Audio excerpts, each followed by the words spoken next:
जी रमज़ान पे ज़रा वापस आते हैं। आपको पता ही है एक रोज़ का ये सोच होती है कि आज इफ्तारी में क्या बनाएं, आज सहरी में क्या बनाएं। आइडियाज़ लोगों के पास कम हो जाते हैं अगर आप बहुत ही ज़्यादा एहतमाम करते हैं। अदरवाइज अगर फिर आप कॉन्शियस हैं कि आप नहीं चाहते कि हर चीज़ तली हो और इतना, फिर तो आइडियाज़ और कम हो जाते हैं। बिल्कुल और सारा दिन फिर आपको प्यास ना लगे, आपको ब्लोटिंग ना हो, आपका मैदा भी सही रहे। ये बड़े 100 मसले हैं, दर्द भी ना हो सर में और भी इश्यूज होते हैं लोगों को। इसी पे हमने बात करनी है क्योंकि बड़ी हमें भी बड़े सवाल जवाब हो रहे होते हैं इस पे। तो हमें जी डाइटिशियन हमारे साथ हैं आज और माहिर ग़िज़ाइयत डाइटिशियन सलमा सिद्दीकी हमारे साथ मौजूद है। सलमा साहिबा शुक्रिया। सलमा साहिबा अब रमज़ान तो शुरू हो चुका है, कुछ आप हमें बताइए कि बहुत सारे इश्यूज हैं। एक तो ये कि लोग ब्लोटिंग की शिकायत करते हैं, एज इन सीना जलता है, पेट में हवा भर जाती है, फिर समझ नहीं आ रहा होता क्या खाएं क्या ना खाएं, फिर पानी की कमी की वजह से सर में दर्द होता है। तो कुछ आप हमें बताएं कि क्या किया जाए इफ्तारी और सहरी के लिए। Thank you so much and आपको बहुत मुबारक हो रमज़ान। जी रमज़ान में बहुत ज़्यादा हमारे पैटर्न तो चेंज हो जाते हैं। सहरी और इफ्तार में हमारे जहन में होता है कि पूरे दिन हमें भूखा रहना है, तो बाज़ दफ़ा ओवर ईटिंग की भी हो जाती है, जिसकी वजह से डिफरेंट जो आपने अभी बताई हैं, जैसे ब्लोटिंग है, कॉन्स्टिपेशन है, सर में दर्द, ये सारी चीज़ें इसी वजह से होती हैं कि हम एक माइंडफुल ईटिंग की तरफ पैटर्न को फॉलो नहीं कर रहे होते। अच्छा, थोड़ा सा सलमा साहिबा आप प्लीज़ जो आपकी हैंड्स फ्री है उसको करीब कर लीजिए ताकि आवाज़ क्लियर आ सके। माइक इसका बिल्कुल ओके। तो हमें माइंडफुल ईटिंग की तरफ फोकस करना है। लाइक अगर हम सहरी की बात करें तो एक तो टाइमली हो, बहुत लेट ना हो, क्योंकि बहुत लेट जब उठते हैं और करते हैं तो बहुत तेज़ी से हमें खाना पड़ता है। एक तो ये वजह भी है कि आपको पूरे दिन पे गैस की शिकायत भी रहती है। चबा चबा के आराम से सारे फूड ग्रुप्स को एंजॉय करके खाना है। अफ्तारी में भी यही है कि बहुत ज़्यादा फ्राइड आइटम्स का जोर होता है। अफ्तारी में पकौड़े, समोसे, रोल, हाइड पे ज़्यादा क्वांटिटी में हमें नज़र आ रही होती है। और खजूर और शरबत के बाद सबसे पहला आइटम जो है वो आइटम जो है दिया जाता है। तो इसीलिए ज़्यादातर जो ये सारे मैदा प्रोडक्ट्स हैं और घी है, इनसे कॉन्स्टिपेशन की शिकायत बहुत ज़्यादा पूरे रमज़ान में यूजुअली हो रही होती है।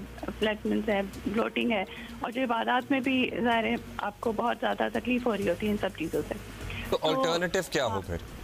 ऑल्टरनेटिव में यही है कि अगर आप जैसे खजूर ले रहे हैं, लेमनेड है या लस्सी है, हाइड्रेशन का भी बहुत ख्याल रखना है। तो फाइब्रस अगर हम देखें होल ग्रेन फॉर्म में अगर देखें तो बीन्स जो आपके चना है वो बहुत अच्छा सब्स्टिट्यूट है।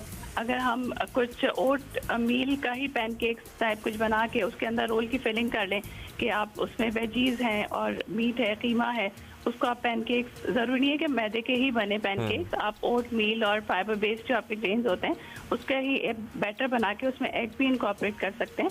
उसको आप रोल करके वो आपका बहुत हेल्दी मील हो जाता है। तो इस तरह के आइटम्स और फिर टाइम पे खाना कि ज़रूरी नहीं है कि आपका सारा फ्राइड आइटम से ही आपका कवर हो।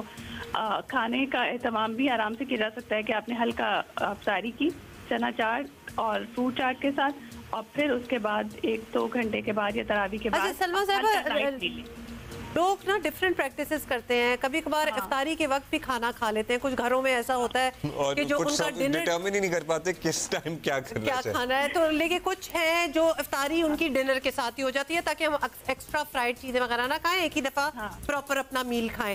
That works for them. कुछ लोगों का वो जो टाइम डिफरेंस होता है वो बड़ा अजीब हो जाता है कि बहुत ज्यादा इफ्तारी भी खाते हैं और डिनर भी उसके 2-3 घंटों में बहुत हैवी डिनर भी हो जाता है क्योंकि सुबह काम पे भी जाना होता है, सोना भी है, सहरी भी। वो मैनेजमेंट करना बड़ा मुश्किल हो जाता है। आप क्या रेकमेंड करती हैं? What's the best? और फिर बाज़ लोग इतना हैवी डिनर करते हैं, सहरी नहीं करते, पानी पीते हैं, नमाज पढ़ते हैं, सो जाते हैं। हाँ, ये भी है। तो ये सारी प्रैक्टिसेस सही नहीं है कि आप अगर वैसे अफ्तारी में आप डिनर कर रहे हैं तो ये अच्छी प्रैक्टिस है, लेकिन ज़ाहिर घर में सारी फैमिली मेम्बर्स इस पे रिलाई नहीं कर रही होती हैं। सब ज़्यादातर जो एडोलेसेंट हैं और जो टीनेज हैं तो वो अफ्तारी पे ही फोकस करते हैं। तो उनको पहले तो एक हल्का अफ्तारी का पैटर्न फॉलो करना चाहिए, उसके बाद खाना तरावी के बाद, लेकिन लाइट हो। रोटी, सालन, चावल, ये सारे आइटम्स एक साथ नहीं हो, क्योंकि सहरी के लिए जगह तो छोड़नी है हमें। जितना आप अर्ली डिनर कर लेंगे फिर वो पूरे दिन आपका फटीग में भी गुजरेगा, वीकनेस भी हो सकती है और सर में दर्द की शिकायत भी हो सकती है अगर आप सहरी नहीं करेंगे, क्योंकि आपका जो अल्लाह ताला ने ज़ाहिर रोज़े का ड्यूरेशन रखा है वो आपको फजर से लेके मगरिब तक का जो ड्यूरेशन है उसमें ऑटोमेटिकली हमारे सिस्टम्स जो हैं वो रिलीफ रहते हैं। अगर आप डिनर 10 बजे कर रहे हैं और उसके बाद आप अफ्तारी जो है वो 7 बजे कर रहे हैं, तो अपने आप को इतना मुश्किल में डालने की ज़रूरत नहीं है। तो ज़्यादा ज़रूरी है कि आप लाइट ही डिनर करें। सलमा साहिबा, आपने जो बात कर दी है ना, ये सही आपने कहा है कि मुश्किल में अपने आप को डालने की कोई ज़रूरत नहीं है।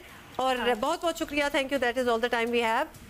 लेकिन नंबर 1 सूट्स यू, लेकिन ये डेफिनेटली ट्राई करें कि बहुत ज़्यादा तली हुई चीज़ें, 1 of day is okay but not the 30 days. आप सोच ही लें, उसके बाद फिर अगर कंप्लेन करेंगे किसी हेल्थ प्रॉब्लम का या वेट गेन का या जो भी है, then you are to blame yourself. अगर आप लिटरली ये तलन और ये चीज़ें अपनी ज़िंदगी से निकाल दें तो आहिस्ता आपको चाह ही नहीं होती, फिर आपका दिल ही नहीं करता है खाने का। There are so many other things.